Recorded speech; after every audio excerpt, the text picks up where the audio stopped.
اعوذ باللہ من الشیطان الرجیم بسم اللہ الرحمن الرحیم ربی زدنی علما صدق اللہ العظیم و صدق رسولہ النبی الکریم۔ عزیز طلباء و طالبات اور میرے پیارے ناظرین، السلام علیکم ورحمۃ اللہ۔ آج ہم جماعت 12ویں کے دوسرے شاعر شیخ غلام حمدانی مصحفی ان کے تعارف کی چند جھلکیں اور پھر اس کے بعد ہم غزل کی وضاحت کی طرف بڑھیں گے۔ شیخ غلام حمدانی مصحفی ایک ایسے شاعر ہیں کہ جنہوں نے ایک ہی زمانے میں بر وقت دلی میں بھی اور دلی کے اجڑنے کے بعد لکھنؤ میں بھی اپنی شاعری کا لوہا منوایا، اور یہ ایک ایسے واحد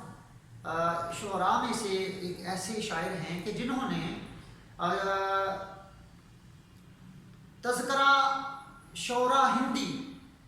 یا اردو ادب پر بہت بڑی انہوں نے ایک کتاب لکھی، اور شعر و شاعری پر انہوں نے 8 دیوان بھی لکھے۔ اس کے ساتھ ساتھ یہ ایک ایسے شاعر ہیں کہ جنہوں نے مشکل پسندی سنگلاخ بحروں کا شاعری میں اس کا انتخاب کیا، اور بڑے ہی احسن طریقے کے ساتھ تشبیہ و استعارات کا سہارا لے کر اپنی جو دل کا جو خمار تھا وہ بیان کر دیتے تھے۔ تو لہٰذا ان کے کلام کا جو کچھ خاصہ ہے وہ سکرین پر موجود ہے کہ مقابل الکلام شاعر تھے۔ ان کے شاعری میں جا بجا غم زدہ لہجہ، ناصحانہ انداز اور گردش زمانے کا جو ہے وہ اظہار، تصویر سازی اور اپنے جذبات نگاری، حسن تعلیم، لہجے کی نرمی اور معاملہ بندی جیسی خاصیت ان کی شاعری میں پائی جاتی ہے۔ تو لہذا اب ہم ان کی جو غزل ہے اس غزل کی طرف بڑھیں گے، اور اس کی وضاحت کی طرف، معانی کی طرف، مفہوم کی طرف جو ہے وہ بڑھ کر کی طرف چل کر ہم جو ہے وہ کوشش کریں گے کہ اپنے ناظرین کو اور اپنے بچوں کو جو ہے وہ احسن طریقے کے ساتھ اس کی تشریح کر کے بتائیں۔ جی اپنی کتابیں کھولیے۔ دنیا میں جب تلک میں اندوہگی رہا، غم دل سے اور دل سے میرے غم کریں رہا۔ جی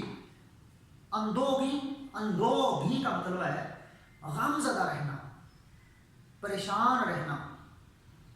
غموں میں مبتلا شخص کو اندوہگی کہتے ہیں۔ کریم یہ متروک لفظ ہے۔ کریم کا مطلب ہے قریب۔ تو آئیے اس کے پہلے شعر کا مفہوم جانتے ہیں، اس کا مطلب جانتے ہیں کہ اس کا مطلب کیا ہے۔ میں جب تک زندہ رہا میرا غم اور دل دونوں ایک دوسرے کے قریب رہے۔ یعنی زیر تشریح شعر میں شیخ غلام حمدانی مصحفی نے یہ بیان کیا ہے کہ میں جب تک اس دنیا میں زندہ رہا میں غموں میں مبتلا رہا، غم میرا اثاثہ رہے۔ غم جو تھے وہ میرا مقدر بنے تھے، لہٰذا میں نے خوشی کا ایک پل نہیں دیکھا، خوشی کا ایک لمحہ مجھے میسر نہیں آیا۔ میں جب تک اس دنیا میں زندہ رہا میرا غم اور میرا دل دونوں ایک دوسرے کے قریب رہے۔ مزار ہے کہ غم جو ہے وہ دل میں موجود ہوتے ہیں، غم جو دل جو ہے وہ غموں کا ٹھکانہ ہے۔ تو لہذا شاعر نے یہ بتایا کہ میں جب تک اس دنیا میں زندہ رہا غموں سے میرا واسطہ پڑا رہا، میں غموں میں مبتلا رہا، لہذا یہ غم اور میرے دل دونوں ایک دوسرے کے قریب رہے، اور مجھے اس دنیا میں ایک لمحہ بھی خوشی میسر نہیں ہوئی، میں خوش نہیں رہا۔ خدا کی دین ہے جس کو نصیب ہو جائے، ہر ایک دل کو غم جاوداں نہیں ملتا، قید حیات و بند غم اصل میں دونوں ایک ہیں، موت سے پہلے آدمی غم سے نجات پائے کیوں۔ تو بظاہر ہے اس دنیا میں انسان کا اور غموں کا آپس میں چولی دامن کا ساتھ ہے، اور ہر وہ بندہ جس کو آپ دیکھتے ہیں کہ یہ چہرے پر مسکراہٹ ہے یا یہ بہت خوش ہے، لیکن اندر سے جب اس کو دیکھیں گے تو وہ ضرور کسی نہ کسی غم میں مبتلا ہوگا۔ تو لہٰذا اس دنیا میں ہر انسان جو ہے وہ اس کا ڈائریکٹ یا انڈائریکٹ غموں سے واسطہ یا غموں سے پالا پڑتا ہے، اور ہر بندہ اس دنیا میں غمگین ہے۔ تو لہٰذا شاعر بھی اور لوگوں کی طرح جو اس دنیا میں غمگین ہیں، افسردہ ہیں، پریشان ہیں، ان کی طرح شاعر بھی بہت زیادہ غموں میں مبتلا ہے، غموں میں وہ مبتلا ہے، پریشان حال ہے، اور وہ کہتا ہے کہ میرا دل جو ہے، میرے دل میں خوشی اور مسرت جیسی جو نعمتیں ہیں وہ اس سے محروم ہے، لہٰذا میرے دل میں غم ہی غم ہے۔ لہٰذا میں اس دنیا میں جب تک زندہ رہا میرے اور غموں کا رشتہ جو ہے وہ بڑا مضبوط رہا۔ تو چلتے ہیں اس شعر کے اس غزل کے دوسرے شعر کی طرف۔ رونے سے کام بس کے شب اہم نشین، آنکھوں پہ کھینچتا میں سر آستین رہا۔ جی، شب کا مطلب رات، اہم نشین اے دوست، سر آستین، آستین کف کو کہتے ہیں، یہ کف، ٹھیک ہے، یہ کف یا یہ بازو کو بھی آپ لے سکتے ہیں، کف، ٹھیک ہے۔ تو اس طرح وہ اپنے آنسوؤں کو، یا اس طرح بعض دفعہ آپ نے دیکھا ہوگا کہ بچے جب روتے ہیں تو وہ اپنے اس بازو کے ذریعے، اس کف کے ذریعے، ٹھیک ہے، اپنے آنسو پہنچتے ہیں، اپنے چہرے کو صاف کرتے ہیں۔ تو یہ میں نے آپ کو ایک بہترین مثال دی ہے۔ تو چلتے ہیں اس شعر کے دوسرے مفہوم کی طرف۔ اہم نشین اے دوست، میں ساری رات روتا رہا اور اپنی آستین سے خود آنسو صاف کرتا رہا۔ زیر تشریح شعر میں شیخ غلام حمدانی مصحفی نے اپنی بے بسی کو بیان کیا ہے۔ زیر تشریح شعر میں شاعر انتہائی دکھی ہے، غموں سے چور ہے، اور وہ اپنے دوست سے مخاطب ہے کہ میرے دوست، میں اس قدر بد نصیب ہوں کہ میں ساری رات روتا رہتا ہوں، میرے آنسو صاف کرنے والا، میرے آنسو پوچھنے والا کوئی نہیں ہے۔ حالانکہ اس دنیا میں وہ لوگ خوش نصیب ہیں، اگر وہ روتے ہیں تو ان کو دلاسا دینے والا ان کے دوست، ان کے عزیز و اقارب اس کے پاس ہوتے ہیں، اس کو چپ کراتے ہیں، اس کو گلے لگاتے ہیں۔ تو لہٰذا میں اس قدر بد نصیب ہوں کہ میں غموں کی وجہ سے پریشان حال ہوں، دکھی ہوں، مجبور ہوں، لاچار ہوں، اور گردش حالات کی وجہ سے میں پسا ہوا ہوں۔ پوری رات اے میرے دوست میں روتا رہتا ہوں، کوئی مجھے چپ کرانے والا نہیں ہے۔ میں اس قدر بد نصیب ہوں کہ کوئی مجھے گلے لگانے والا بھی نہیں ہے۔ میں اس قدر بد نصیب ہوں کہ میرے آنسو صاف کرنے والا بھی کوئی نہیں ہے۔ تو لہٰذا وہ لوگ خوش قسمت ہیں کہ جن کو چپ کرانے کے لیے، جن کو دلاسا دینے کے لیے ان کے دوست، ان کے محبوب ان کے پاس ہوتے ہیں۔ تو لہٰذا شاعر نے اپنے آپ کو اس شعر میں انتہائی مجبور، انتہائی لاچار انسان کی حیثیت سے پیش کیا ہے۔ اشک آنکھوں میں کب نہیں آتا، لہو آتا ہے جب نہیں آتا۔ نہیں کے دو نقطے جو ہیں وہ مسنگ ہے۔ روئے پھرتے ہیں ساری رات، اب یہی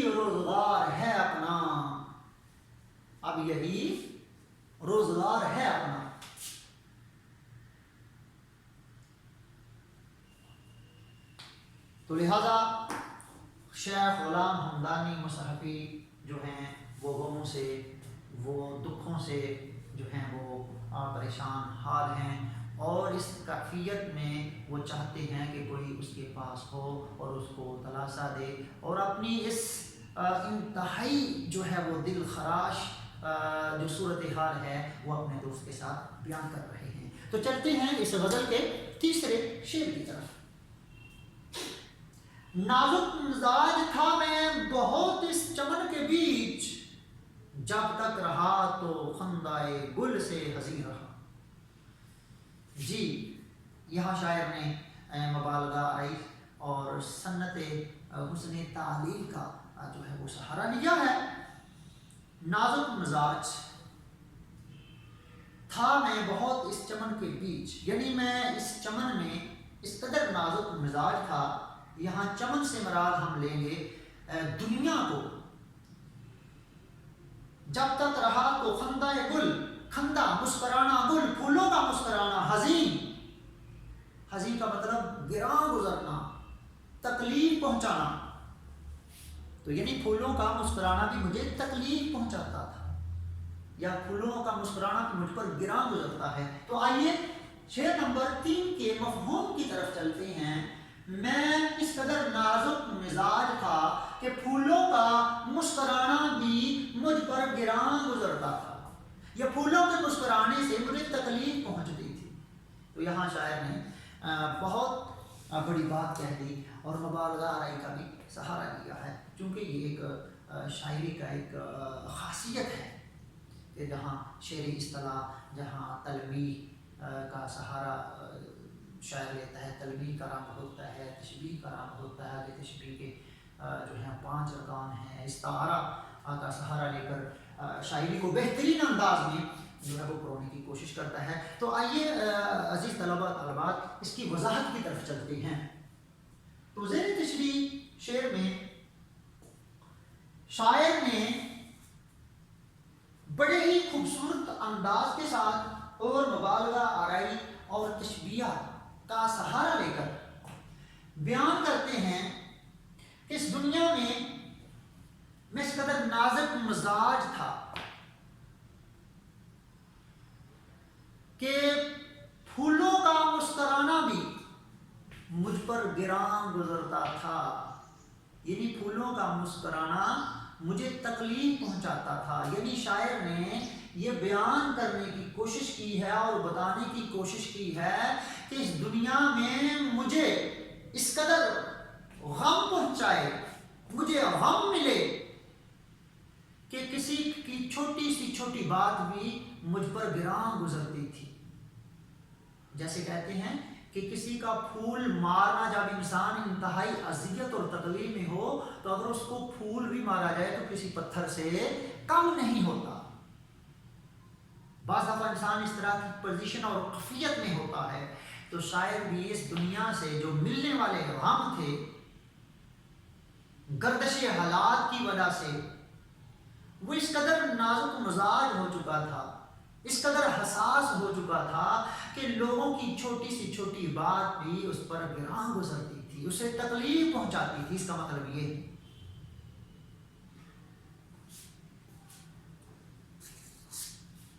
نازکی اس کے لب کی کیا کہیے، پنکھڑی کے گلاب کی سی ہے، گلے ملتے ہیں جب آپس میں دو بچھڑے ہوئے ساتھی،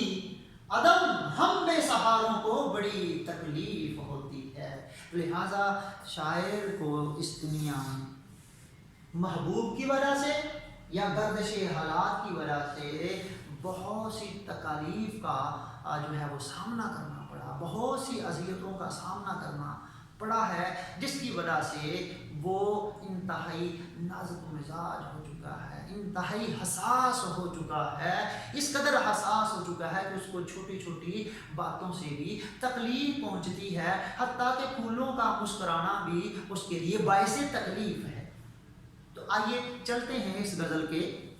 5ویں شعر کی طرف، چوتھے شعر کی طرف، معاف کیجیے گا جی، چوتھا شعر۔